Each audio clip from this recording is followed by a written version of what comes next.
Des acteurs miniers de la province de l'Ituri ont été formés pendant 4 jours à Bunia sur les notions d'hygiène, de la santé, la sécurité, de la protection de l'environnement et de l'intégration de la femme dans la chaîne de production minière artisanale. Cet atelier de renforcement des capacités a été organisé par le service d'assistance et d'encadrement de l'exploitation minière artisanale petite échelle, SAEMAP, en sigle, dans la ville de Bunia, du 25 au 28 juillet 2023. Ceci dans le cadre du projet Zahabou Safi, hors propre, de l'USAID, mise en œuvre par Global Communities, qui est une initiative du développement économique qui vise à promouvoir une chaîne d'approvisionnement responsable en or, issu de l'exploitation minière artisanale et à petite échelle, sans conflit, et provenant de l'Est de la RDC. À l'issue de ces travaux, de nombreux engagements ont été pris par des membres de coopératives minières ayant pris part à ces assises dans la Co-Malobani, la Co-Misara, la COMEA, la coopérative minière Umoja, des négociants d'achat d'or, de comptoirs, agréés et bien d'autres.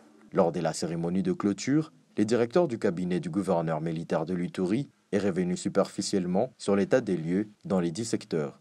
Dans les sites miniers d'exploitation, il se pose plusieurs problèmes que vous avez pu examiner au cours de ces 4 jours d'activité.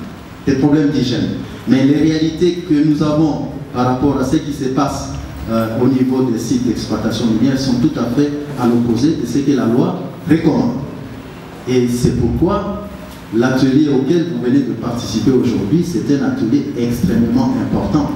Et je suis heureux que tous les partis, tous les grands acteurs, les responsables du moins, des coopératives et autres activités minières, l'administration, les secteurs de la sécurité puissent participer à cet atelier ici, qui est d'une grande importance pour que chacun puisse en tirer les bénéfices qu'il faut.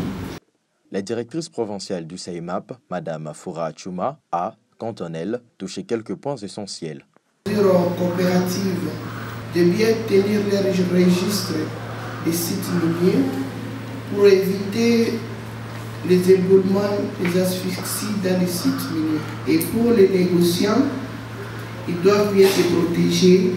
Les exploitants, les coopératives devaient donner une chance aux femmes.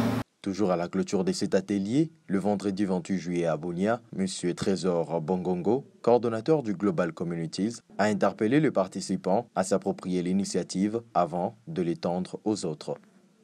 Chers participants, que l'intérêt et l'engouement que vous avez fait montre durant ces 4 jours d'apprentissage et la mise en œuvre effective des acquis de cette formation, nous attendons de vous la restitution auprès de ceux ou ceux des membres qui n'ont pas pu être avec nous ici présents, afin d'améliorer votre travail en mettant en pratique les enseignements reçus. Les participants ont remercié la tenue de cette activité qui, visiblement, pour eux, va changer la donne sur terrain.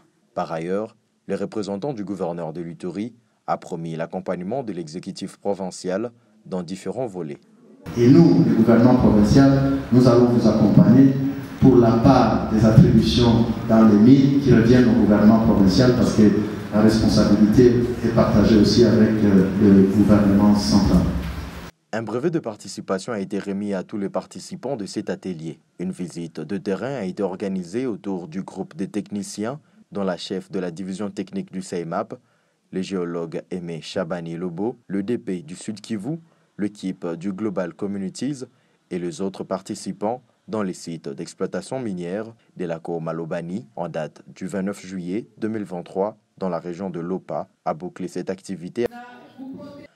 Il faut aussi noter que cette activité de 4 jours a connu la participation de plusieurs visiteurs de marque, parmi lesquels le directeur provincial du SAEMAP Sud Kivu, M. Théophile Bassochi, ou encore le docteur Vovo Polepole, chef de bureau de l'hygiène et salubrité à la 2PS Ituri.